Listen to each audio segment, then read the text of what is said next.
So we're going to start this PowerPoint. So Scott had originally reached out to me a couple weeks ago asking me to do a talk one of these weeks about corollary or secondary grief, which really falls, especially at a time like this, as a trauma response. So today I've got a presentation looking at some of the science and research, as well as the theology of talking about trauma, grief, and ministry. So we'll go through, some of this we'll move through quickly. Scott has a copy of the PowerPoint that can be shared with everyone to look at more of these resources later. There we go. So to start with, looking at the idea of grief, I am sure most of us have at some point or another heard of Elizabeth Kübler-Ross's 5 stages of grief.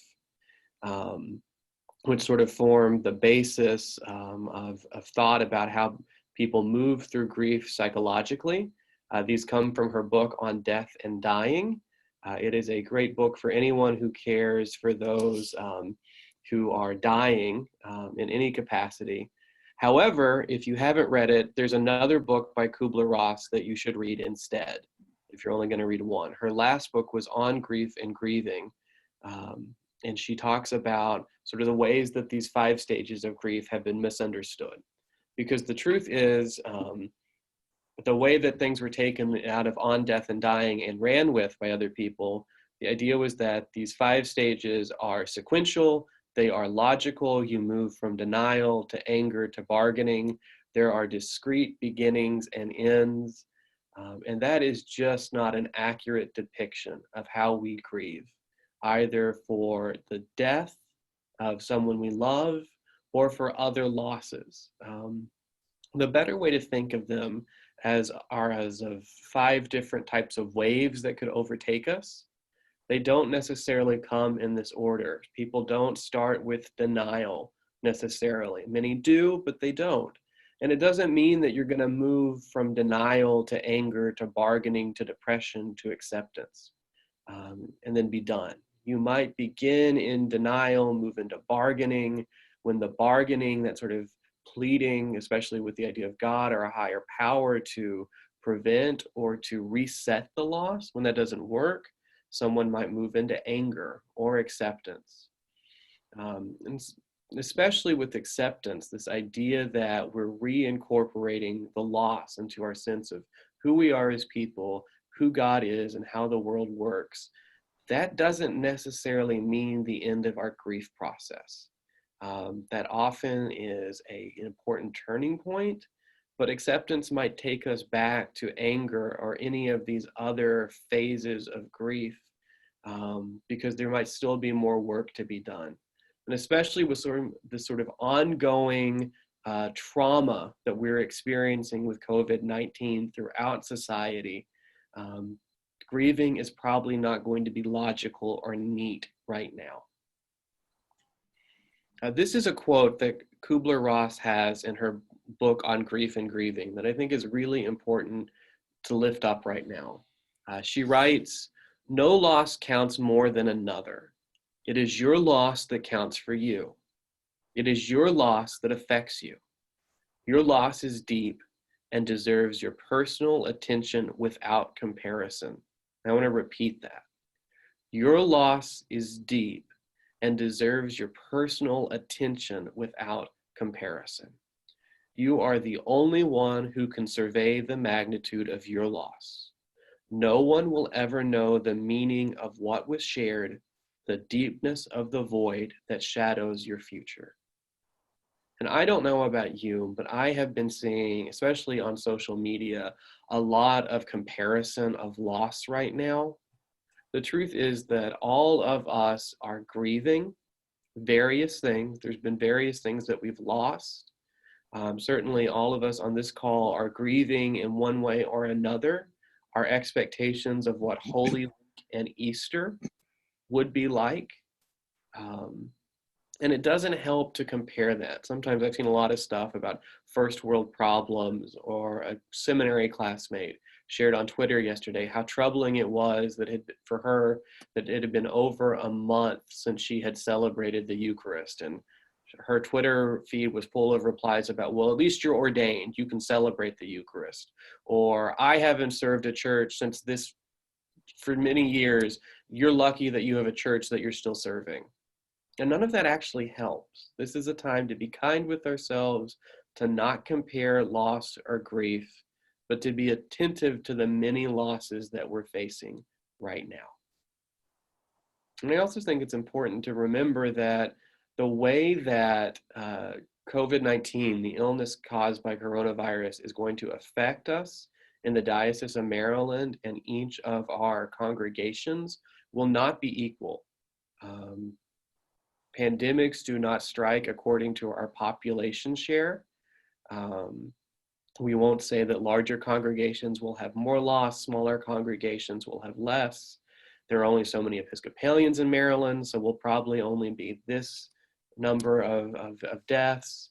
We don't know that. There's probably going to cluster, and the truth is that the more disadvantaged a community is economically, sociologically, in terms of public health outcomes, the more likely they're going to have multiple traumatic losses and extended grief.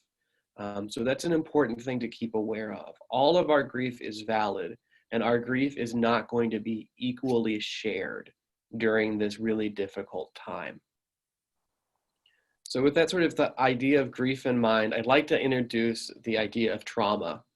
This is a photo of Judith Herman. She is a psychiatrist and an expert in grief, in trauma, specifically sexual survivors of sexual trauma, but trauma in general.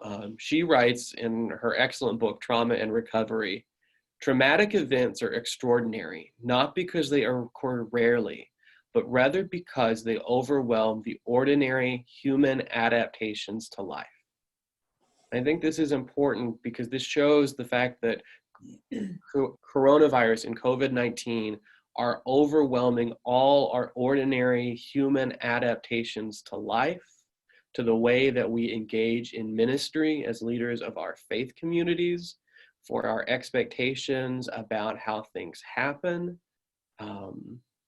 We're struggling in a variety of ways. Anyone who, like me, has a small child and a partner who is trying to work from home while caring for a small child, that in itself, there can be some moments of real joy, but that disruption can be traumatic. The numerous disruptions we're facing in society, these questions about when will we be able to reopen, all of this is overwhelming sort of our normal human adaptations to life. It goes to what you said, Bishop Sutton, that there are times when you're really not sure how you're doing. That is a great description of a trauma response that we don't often recognize as trauma. And I want us to keep that in mind as we think about what our ministry will look like over the next weeks and months. We're going to go quickly through these slides looking at immediate and delayed trauma reactions. They come from the National Centers for Substance Abuse and Mental Health Services. There is a link on the bottom of these slides. They're from a resource that is available online for free. But the thing to think about is we're all going to be having initial emotional reactions and then delayed reactions. These initial reactions are normal ways that our body is protecting ourselves from the shock of the trauma we're experiencing. It's certainly going to be true of the people we serve as well. These delayed reactions can be the signs that people, we ourselves or people that we serve may need to do some counseling, psychotherapy of some form with a mental health professional. These are signs that we are continuing to struggle to cope. So we'll point some of them out. The first column, these immediate reactions, are the realm of what we call psychological first aid. We're not trying to fix them, we're trying to be aware of them. But things that we or people you serve may be feeling are numbness or detachment. Maybe there is a sense of anxiety, guilt. Maybe you're feeling really exhilarated because we're surviving. Anger, sadness, all of these feelings, the things are out of control and we're trying to get through day by day. When we look at if 3 or 6 months out, you're still feeling some of these feelings, that there is an anxiety, you're having a fear of a trauma reoccurrence, that's probably going to be really likely, especially whenever it is that we return to large gatherings. I've been talking to people who are saying, I don't know if I can ever go back to shaking hands. That could be a sign of a delayed emotional reaction to trauma that's important to pay attention to. We're lucky to have the EAP for all the clergy on the diocesan health plan. That is a wonderful resource in addition to the phone calls that you can get. All of us, the EAP will approve at least 10 sessions, in-person sessions with a counselor or other mental health clinician. And that's something that we're likely all going to need to be taking advantage of. I think it's important, I'm skipping over some of the physiological stuff because that's outside of our scope of practice as spiritual caregivers. But I think it's important to highlight the cognitive reactions, especially our immediate cognitive reactions. I know I fall into these. I am having difficulty concentrating. It is hard to be productive right now. I often have racing thoughts, distortion of time or space. Days pass really quickly or really slowly. I'm not doing as good at remembering as I normally do. Some of that may be because I have a 1-year-old who we're still working on trying to get to sleep through the night. But even dealing with that a couple months ago, I was remembering better than I am now. What this means is that all of us and the people we serve are dealing with some form of cognitive impairment because of our trauma exposure right now. So if there are any major decisions to be made in your faith community, if they can be delayed, they should be delayed. Because in 2 or 3 months, there's a good chance you'll make a better decision. That's sort of a thing that I work in some of our mental health units at Hopkins, and we're constantly telling people who are hospitalized not to make any major decisions. A couple weeks or months out, you will make a much better decision. So I really want to highlight that. We're going to see behavioral reactions to trauma too. Who would think this might cause some of us or the people we serve to act out? A lot of us are probably in a startle reaction right now. That's the fight, flight, or freeze response. All the adrenaline and other neuroreceptive chemicals going through our body. That might mean that we're restless. We may be sleeping or eating more or less than normal. Maybe we're having difficulty expressing ourselves. We could be more argumentative than usual. Who would think that could happen?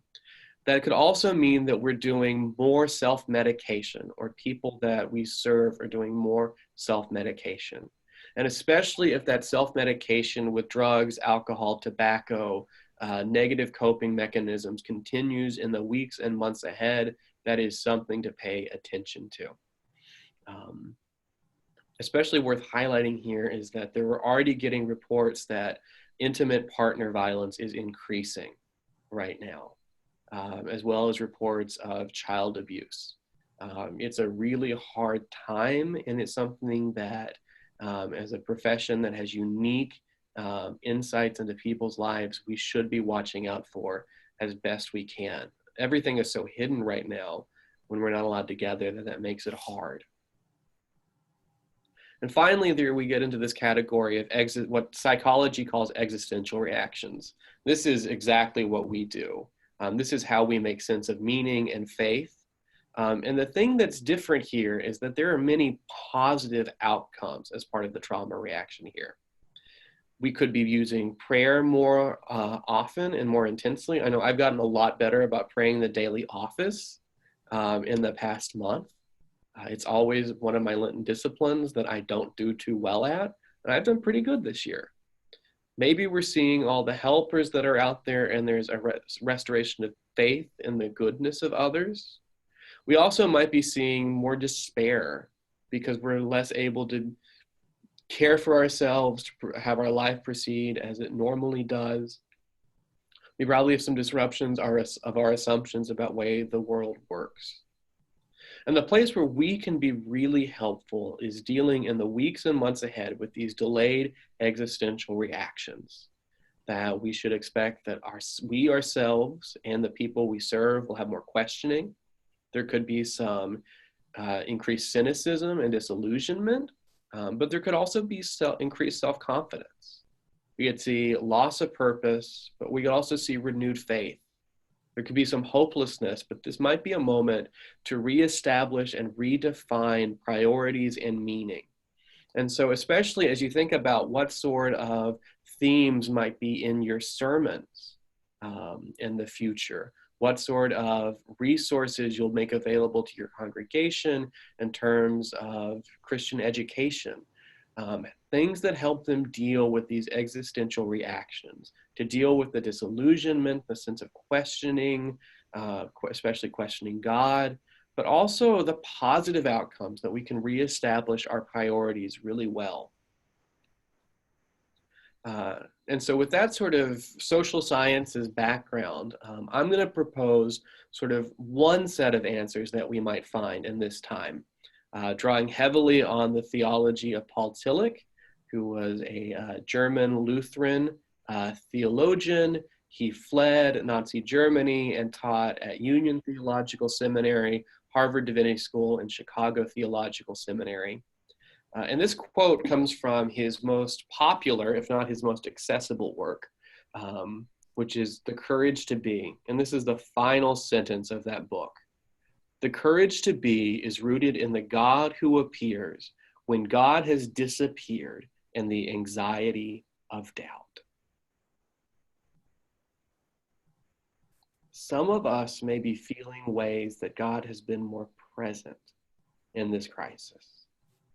But I know I've had my moments where it feels like God is not there, especially as I talk with nurses and doctors here at the Johns Hopkins Hospital.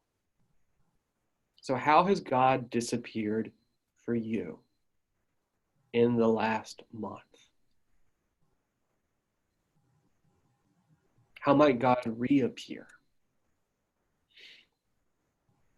One of the things that helps me make sense of these questions is art. That certainly comes out of Tillich's theology. He often used the visual arts. He first encountered them when he was an army chaplain in World War I. And I think what makes Tillich's theology so attractive for me right now is it comes from a person who was traumatized by his exposure to trauma and carried those scars throughout his life. And so this is an important piece of art in my own devotional life. I have a copy of it hanging in my office at Hopkins. This is the Eisenheim altarpiece by Matthias Grunewald.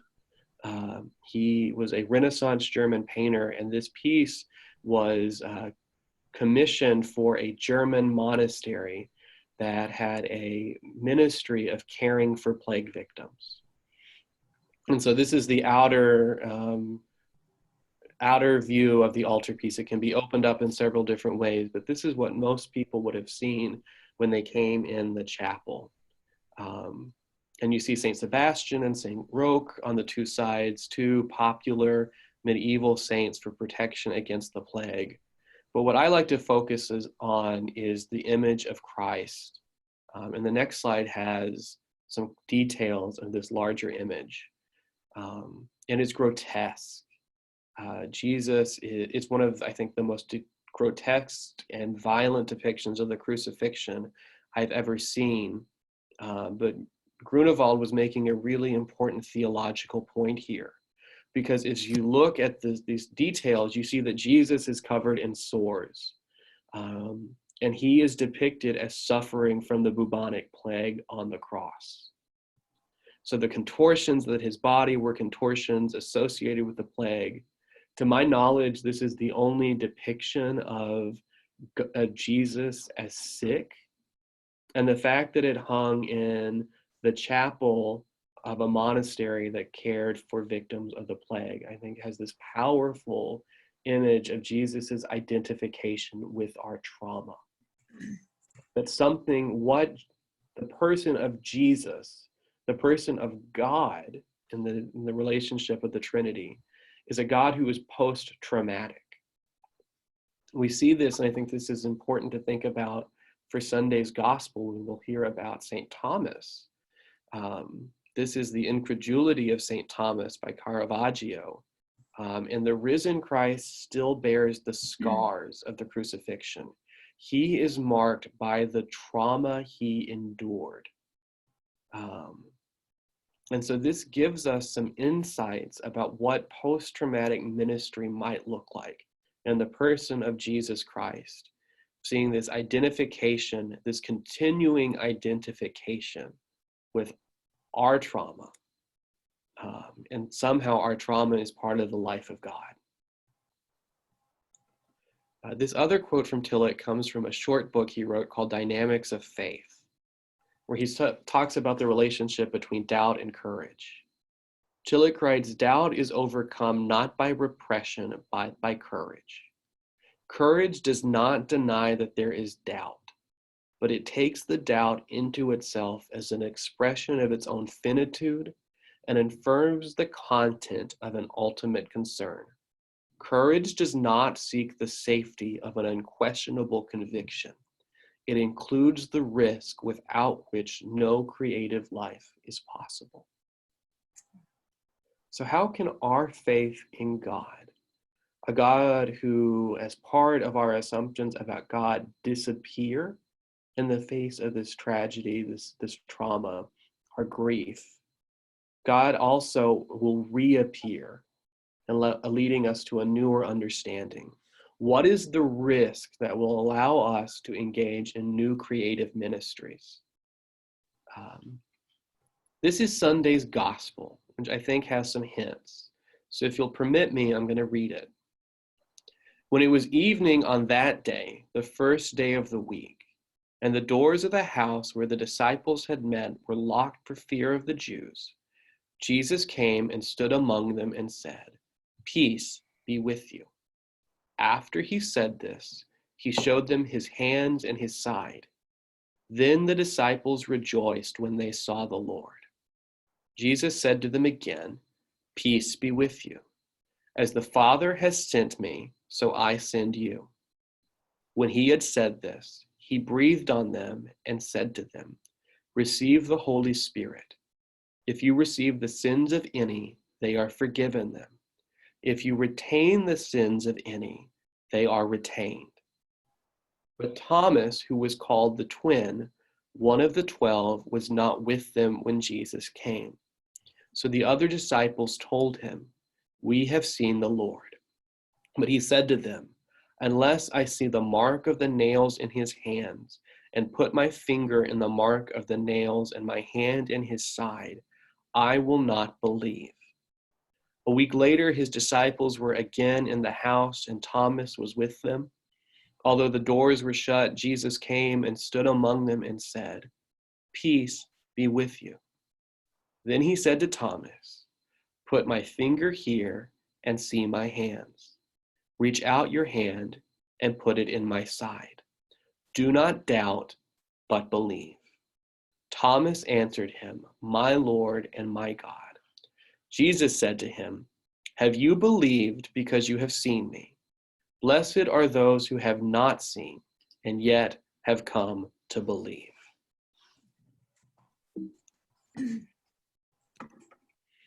So as we think about post-traumatic ministry right now, and I'm indebted to these insights by Episcopal priest in the Diocese of Texas and church planner David Peters, who is a former Army chaplain. The first words that we hear Jesus say to his disciples are, "Peace be with you." Our first way of engaging in a post-traumatic ministry is to speak words of peace. For those of us who are priests, the first act of priestly ministry we did at our ordination was to bid the peace. To say, "Peace be with you." So what ways do the people that you serve need to hear you speak peace into their lives right now? Second, Jesus owns his own woundedness. He shows the disciples the wounds of the crucifixion. One important idea in my ministry is this image to the right of a broken dish. This is a Japanese art form called kintsugi, where broken pottery is repaired with golden lacquer. And under the Zen Buddhist concept of wabi-sabi, this act of repairing the pottery that highlights its brokenness, it makes the pottery more beautiful and more valuable. Our beauty is found in our imperfections. That's what Paul says that God revealed to him when he's writing to the Corinthians. When Paul pleads for the thorn in his flesh to be taken away, God's answer is, my strength is sufficient for you because my strength is made perfect in weakness. Our places of wounds are places where we can connect with others. Of course, it's important to make sure we're not bleeding on our people. Henry Nouwen has that great line, open wounds stink and do not heal. The wounds we can use as sources for ministry are wounds that we have found some measure of healing for. But it can be really powerful right now to join with the people we serve in this time of doubt and grief, trauma and fear, and to admit the mix of our fear and faith right now. Third, what Jesus does with Thomas is love him into relationship. Jesus doesn't appear to Thomas and rebuke him for not believing. Jesus comes and gives Thomas exactly what he needs to come back into relationship with him. And I think that's a powerful image. One of the long-term effects of trauma tends to be that it breaks down relationships. So as we can think about what we as religious caregivers can do to provide healing for trauma, we can work with issues of meaning and relationship.